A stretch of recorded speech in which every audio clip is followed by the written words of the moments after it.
So those of you who have studied the Lotus Sutra or have listened to various of my videos regarding the Lotus Sutra know that two things. One, it's embedded with a variety of parables. And in this particular video, I'm going to put some focus on the parable of the magic city. And the other thing you know about the Lotus Sutra is that the Buddha is encouraging everybody to follow the Buddha way. In other words, to have the aspiration to become a Buddha, which means not being satisfied with a more limited form of enlightenment or nirvana, which was more characteristic of an earlier form of Buddhism. And in this particular parable, he explains what his tactful means are to sort of help people to go beyond a more limited kind of nirvana into the ultimate anuttara samyak sambodhi, or supreme perfect enlightenment of the Buddha, which basically means a fruition of the full wisdom or prajna and compassion of the Buddha in terms of the bodhisattva ideal of a vow and commitment to save all beings.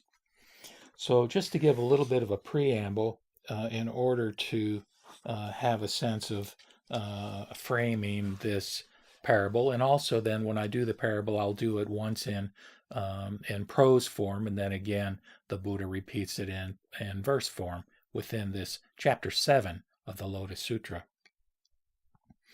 He says, "After my extinction, there will be disciples of mine who, not hearing this sutra, nor knowing or apprehending the course which bodhisattvas pursue, will by their own merits conceive the idea of extinction and enter what they think is nirvana.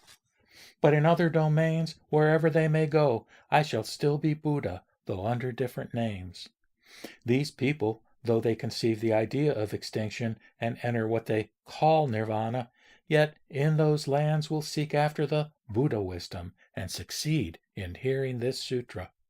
Only by the Buddha vehicle will they attain real extinction. There is no other vehicle except the tactful teachings of the Tathagata.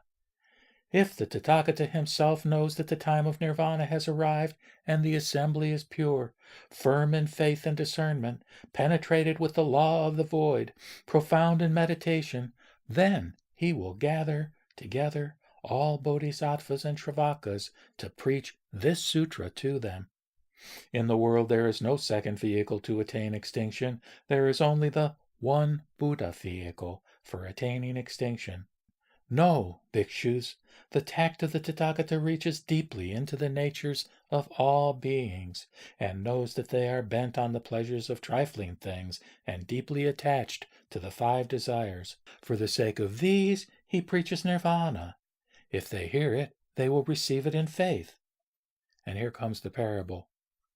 "Suppose there is a fearful region, 500 yojanas in extent, through which lies a perilous and difficult road, far from the abodes of men. Suppose there is a large company wishing to pass along that road to the place of jewels, and they have a guide, wise and astute, who knows well the perilous road, where it is open and where closed, and who leads the company that wish to cross the arduous region. Suppose the company he leads become tired on the way, and say to the leader, 'We are utterly exhausted, and moreover afraid, and cannot go any further. The road before us stretches far. Let us turn back.' The leader, a man of much tact, reflects thus: 'These people are to be pitied. How can they give up such great treasure and want to turn back?' Reflecting thus, by a device, in the midst of the perilous road, he mystically makes a city over 300 yojanas in extent, and says to the company, 'Do not fear, and do not turn back. Here is this great city, in which you may rest and follow your own desires. If you enter this city, you will speedily be at rest. And if you are then able to go forward to the place of jewels, you proceed.' Thereupon the exhausted company greatly rejoice in their minds and praise their unexampled fortune. 'Now indeed we escape this evil way. Let us speedily be at ease.' Then The company proceed into the magic city, imagining they have arrived at their destination and settled in comfort. When the leader perceives that the company are rested and no longer fatigued, he makes the magic city disappear and says to the company, "Come along, all of you. The place of jewels is at hand. I only created this past large city for you to rest in." Bhikshus, so it is with the Tathagata. At present he is your great leader, acquainted with all the distresses, the evils, the perils, and the long-continued process of mortality, from which you must be rid and removed. If living beings only hear of one Buddha vehicle, they will not desire to see the Buddha, nor wish to approach him, but think thus: the Buddha way is long and far. Only after the long suffering of arduous labor can the end be reached. The Buddha, knowing that their minds are feeble and low, by his tact, when they are on the way, to give them rest, preaches the 2 stages of nirvana. If those beings dwell in these 2 stages, then the Tathagata proceeds to tell them, "You have not yet accomplished your task. The place where you are dwelling is near the Buddha wisdom. Take note and ponder that the nirvana which you have attained is not the real one. It is only that the Tathagata, through his tactfulness, in the one Buddha vehicle, discriminates and speaks of 3. It is just as when that leader, in order to give rest to his company, magically makes a great city, and after they are rested informs them, saying, 'The place of jewels is at hand. This city is not real, but only my magic production.' And then the world-honored one wants to proclaim the same teaching in verse form. And of course, the 3 teachings he's referring to are the Shravaka, the Pratyeka Buddha, and the Bodhisattva teaching.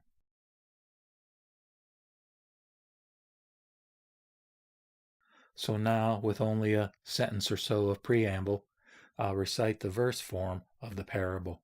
It goes, "I now preach the Lotus Flower Sutra to cause you to enter the Buddha way. Be careful not to harbor fear. Suppose there be a perilous way, without either water or grass, a region of terror to men and women. An innumerable multitude, thousands of myriads, wish to pass along this perilous way. A road indeed far-reaching through 500 yojanas. Then appears a leader, of strong sense and wise, clear-headed and of resolute mind, who in peril saves from all danger. But those people all become exhausted and speak to the leader, saying, 'We now are weary and worn, and want to turn back from here.' The leader reflects thus: 'These fellows and women are much to be pitied. How can they want to turn back and miss such great treasure?' At that instant he thinks of a device. 'Let me exert supernatural power and make a great magic city, splendidly adorned with houses, surrounded with gardens and groves, streamlets and bathing pools, massive gates and lofty towers, full of both men and women.' Having made this transformation, he pacifies them, saying, 'Do not fear. Enter all of you into this city, and let each enjoy himself at will.' When those people had entered the city, their hearts were full of joy. All thought only of rest and ease, and considered that they had been saved. When the leader knew they were rested, he assembled and addressed them, saying, 'Let all of you push forward. This was only an illusory city. Seeing you all worn out and wanting to turn back midway, I therefore by a device temporarily made this city. Do you now diligently advance together to the place of jewels.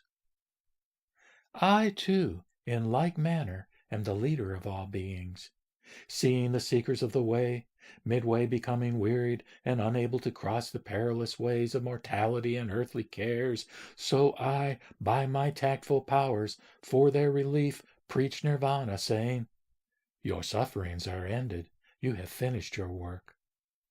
When I knew you had reached nirvana, and all become arhats, then I gathered you all together and preached to you the real law. Buddhas, by their tactful powers, separately preach the 3 vehicles, but there is only the one Buddha vehicle. It is for the resting place that two are preached. Now I preach to you the truth. What you have reached is not the real extinction. For the sake of obtaining the Buddha's perfect knowledge, exert yourselves with the utmost zeal. When you have proved the perfect knowledge, the 10 powers, and so on, of the Buddha laws, and perfected the 32 signs, then that is the real extinction. The Buddhas, the leaders, for the sake of giving rest, call it nirvana. But perceiving this rest should be ended, they lead them on into Buddha wisdom.